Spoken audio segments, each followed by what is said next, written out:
For today's video na Wave 125 carb ay nagkaroon ng problema sa kanyang makina, nagkaroon ito ng lagitik o ingay.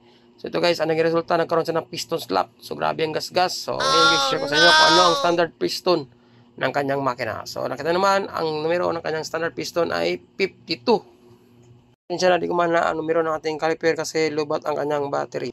At bumili siya ng bagong piston na standard din ng Wave 125. So check din natin guys ang kanyang size. So yan, klarong-klaro. 52 din ang kanyang standard size ng kanyang piston.